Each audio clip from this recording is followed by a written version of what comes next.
ఆయన ఎద్దకు వచ్చి ప్రభువా నా సహోదరుడు నా ఎడల తప్పిదం చేసిన ఎడల నేను ఎన్ని మార్లు అతనిని క్షమింపవలను?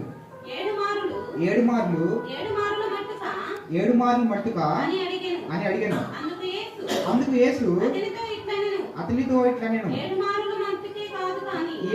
మట్టుకే కాదు గాని 70 ఏళ్ల మారు మట్టుకని నీతో చెప్పుచున్నాను అని. అయితే ఇక్కడ పేతురు వచ్చి అడుగుతున్నాడు యేసుక్రీస్తుని. ఏం అడుగుతున్నాడంటే, ప్రభువా నా సహోదరుడు నా ఎదుట 7 మార్లు తప్పు నేను నా ఎదుట తప్పు చేస్తున్నాడు. అయితే ఎన్నిసార్లు తప్పు చేస్తే నేను క్షమించాలి?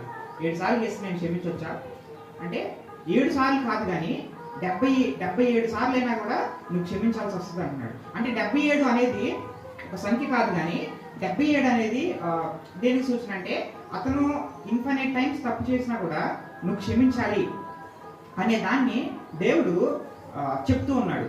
అయితే ఇక్కడ మనం గుర్తించాల్సింది ఏంటంటే క్షమించడం అనేది యేసుక్రీస్తు ప్రభు వారు మనకి బోధించిన విషయాల్లో చాలా కష్టమైనది. అయితే మనం మనుషులను ఎందుకు క్షమించాలి?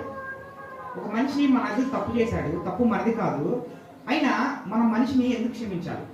ఒక మనిషిని మనం క్షమించాల్సిన అవసరం ఏంటి అని మనం ఒకసారి ఆలోచన చేయాలి.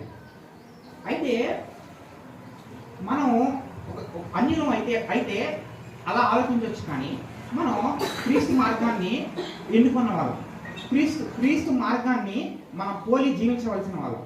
అయితే మన క్రైస్తవుల్లో చాలా మంది ఏమనుకుంటారంటే ఒకే డైమెన్షన్ చూస్తారు. అంటే తల ఎత్తి మాత్రమే పైకి చూస్తారు. అంటే దేవుణ్ణి మాత్రమే ప్రార్థిస్తారు, యేసుక్రీస్తుని మాత్రమే, దేవుణ్ణి మాత్రమే ప్రార్థన చేస్తారు, దేవుని మాత్రమే ఉంటారు.